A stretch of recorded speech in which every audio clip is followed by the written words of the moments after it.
Have you ever had the wrong idea about someone? Everyone at Westlake High warned me about Ms. Keller, the calculus teacher from hell. She'll destroy your GPA, they said. She made Jared cry last semester. The stories were legendary. How she'd call students to the board just to humiliate them. How she never curved tests, even when the entire class failed. How she'd been divorced 3 times because no one could stand living with her. I needed that calculus credit to graduate, so I was stuck with her class. First day, she lived up to her reputation. Cold, demanding, with eyes that seemed to find every weakness. When I got my first quiz back with a brutal 62% and "see me" written in red, I nearly dropped the class. After school, my classroom, was all she said when I asked what the note meant. I spent the whole day dreading that meeting. When I finally dragged myself to her room at 3:15, the door was closed. I heard voices inside, Ms. Keller and someone else. I hesitated, then knocked. "Come in," she called. I opened the door to find Ms. Keller sitting with a small boy, maybe 7 years old. He had the same sharp eyes as her, but his were red from crying. "This is my son, Elijah," she said without looking up. "Elijah, this is one of my students. I need 5 more minutes with him, then we'll talk about your quiz." I nodded awkwardly and sat at a desk near the door, pretending to check my phone while they worked. The boy was struggling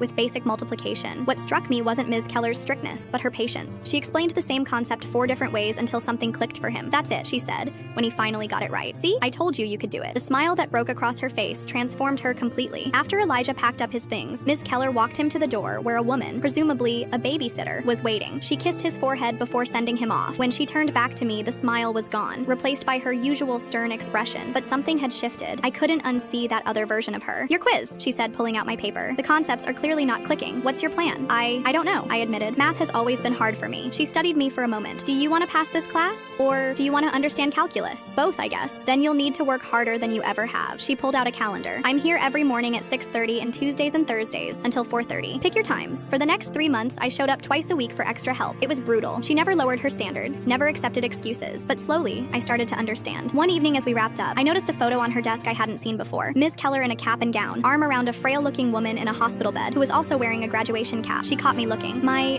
mother, she was diagnosed with cancer my senior year of high school. I taught myself calculus sitting beside her hospital bed because my teacher said I wasn't college material. She turned the photo away. She lived long enough to see me graduate high school, not college, not my PhD. "Is that why you're so tough on us?" I asked before I could stop myself. "I'm tough because calculus is tough. Life is tough." She paused. "And because I've seen too many bright students written off by teachers who couldn't be bothered." On the last day of class, she handed back our final exams. Mine had a 94% at the top, but what caught my eye was the note. "Columbia University's engineering program would be lucky to have you." I looked up in shock. "How did you know I applied there?" "I wrote your recommendation letter. They called yesterday. After everyone left, I stayed behind." "Why me? You could have picked any student." "Because you showed up," she said simply. "When it got hard, you showed up anyway." At graduation, I spotted Ms. Keller in the back row when they called my name and announced my full scholarship to Columbia. I looked for her reaction. For just a moment, I saw that same smile she'd given Elijah months before.